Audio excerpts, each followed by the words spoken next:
Alhamdulillahi Rabbil Alamin.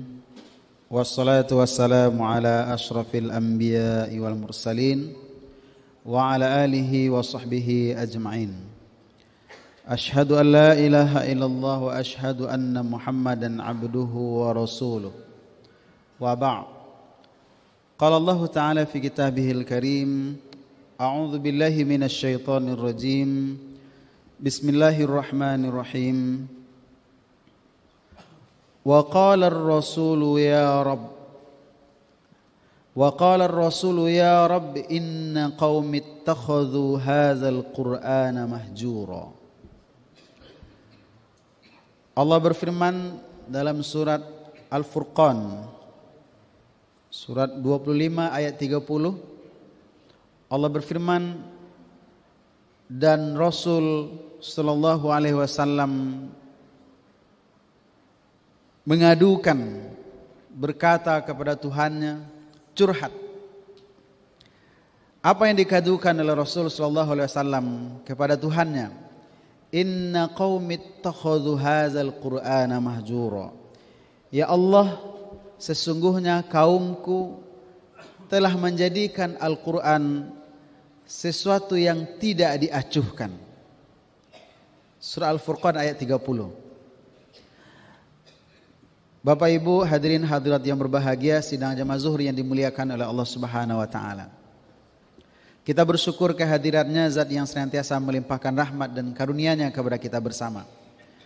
Sehingga insyaallah hari-hari yang kita lewati adalah hari-hari yang penuh dengan ketaatan, hari-hari yang penuh dengan kesolehan, hari-hari yang penuh dengan kebajikan.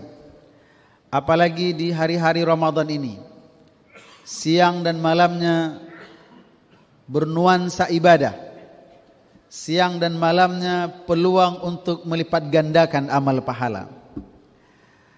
Dan dalam beberapa hari ini suatu jadi lazim, menjadi kebiasaan umat Islam, bukan di Sumatera Barat saja, tapi secara nasional, bahkan dunia, memperingati nuzulul Quran. Walaupun terjadi perbedaan di kalangan ulama tafsir, apakah betul Al-Quran pertama kali diturunkan pada 17 Ramadan atau pada malam Lailatul Qadar. Tetapi itu biarlah perdebatan di kalangan ilmuwan akademisi ilmu tafsir.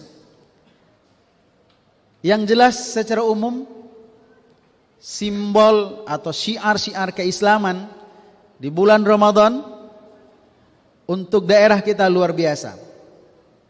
Dulu orang hanya melombakan tilawah Al-Quran. Dalam peringatan nuzul Quran, di samping ceramah ada dilombakan dalam bentuk cabang tilawah atau irama. Hari ini tidak lagi sekedar tilawah, tahfiz juga sudah. Walaupun mungkin baru 1 juz atau 5 juz, tapi syiar itu sudah luar biasa. Tetapi apa yang dikatakan oleh Allah Subhanahu wa taala dalam surah Al-Furqan ayat 30, yang sebenarnya ayat ini turun 15 abad yang lalu ketika Rasul masih hidup, perlu kita tadaburi, perlu kita renungi. Tafsirannya jelas, maknanya tegas, kalimat yang digunakan oleh Allah juga sangat sederhana. Wa qala ar-rasulu ya Rabb. Rasul sallallahu alaihi wasallam telah berkata, mengadukan kepada Tuhannya. Apa yang dikadukan oleh Rasul kepada Tuhannya, kepada Allah Subhanahu wa taala? Tentang umatnya. Inna qaumi ittakhadhu hadzal qur'ana mahjura. Wahai Allah, kaumku, umatku telah menjadikan Al-Qur'an sesuatu yang tidak diacuhkan. Ini yang perlu kita ulang-ulang. Apakah pernah Rasul sallallahu alaihi wasallam berbohong dalam ucapannya? Mustahil. Karena Rasul adalah orang yang jujur. Lalu kalau seandainya Rasul adalah orang yang jujur, ayat ini turun 15 abad yang lalu. Apakah yang dimaksud oleh Rasul kaumnya itu adalah kaum kafir Quraisy? Atau yang dimaksud oleh Rasul itu adalah kaumnya para sahabat yang sudah masuk Islam. Kalau seandainya orang kafir Quraisy, sebenarnya tidak perlu dikadukan oleh Rasul sallallahu alaihi wasallam. Kenapa? Karena mereka kafir. Tapi kalimat yang digunakan oleh Rasul, qaumi, kaumku, umatku.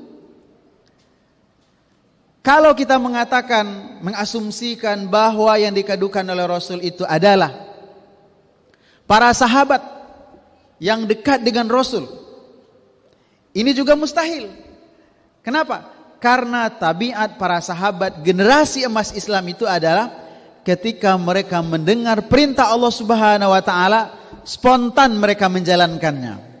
Ketika mereka mendengar ada ayat Allah Subhanahu wa taala yang berisi larangan, juga spontan mereka meninggalkan larangan itu. Dan itu dibuktikan dengan ketika turun perintah Allah Subhanahu wa taala, "Fawalli wajhaka syatral masjidil haram." Sebelumnya Rasul berdoa agar diberikan kiblat khusus untuk umat Islam. Ketika turun ayat, "Palingkanlah wajahmu ke arah Masjidil Haram." Ada sahabat yang sedang sholat, ketika mendengar ayat itu dari sahabat yang lain, mereka langsung berpindah arah kiblat. Padahal waktu itu sedang sholat. Itulah yang dalam catatan sejarah dinamakan dengan Masjid Kiblatain. Bapak Ibu yang pergi haji atau umrah pasti dibawa oleh pemandu haji atau umrah ke masjid itu, Masjid Kiblatain. Sejarahnya adalah para sahabat waktu itu sedang sholat, lalu dapat informasi bahwa kiblat sudah dialihkan dari Palestina, Masjid Aqsa ke Masjidil Haram. Mereka langsung berbalik arah ke arah kiblat yang baru. Ketika turun ayat di malam hari berkaitan dengan perintah untuk menutup aurat, ternyata para sahabiah, sahabat-sahabat perempuan langsung mencari kain-kain yang ada sama mereka, apakah kain gorden dan segala macamnya. Mereka langsung tutup aurat, tidak menunggu besok pagi. Ketika turun ayat terakhir yang membicarakan tentang keharaman khamar, surah Al-Maidah ayat 90, "Innamal khamru wal maisir wal ansab wal azlam rijsun min amali syaitan fajtanibuh."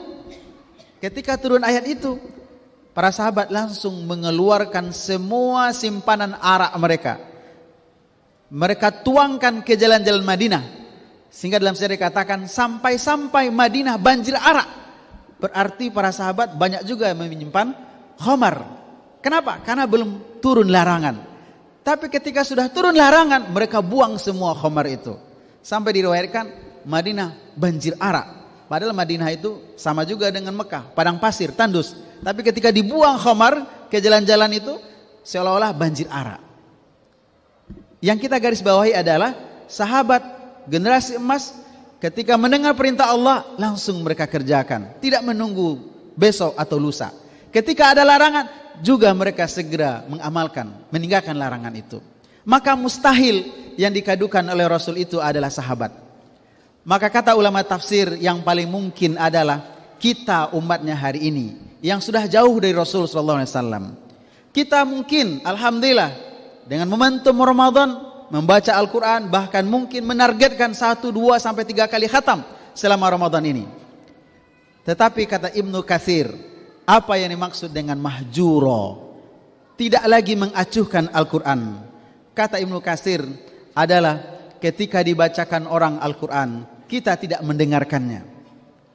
Atau ketika dibacakan orang Al-Quran, kita tidak mentaatinya. Inilah barangkali pendapat para ulama di Saudi.